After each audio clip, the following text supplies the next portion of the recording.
आपण पाहत आहात तिरंगा न्यूज महाराष्ट्र चॅनल। 31 मे 23 रिटायर होऊन आज 1 वर्ष झालं।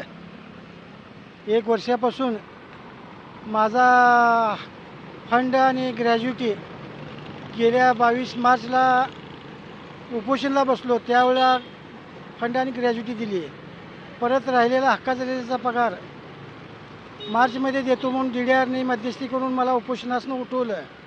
परत तेव्हापासून आज तागायत परत त्याने त्याचा प्रतिसाद नाही किंवा काय देतो नाही, आहे नाही, काय नाही, असं केल्यामुळं आज उपोषणास बसत आहे।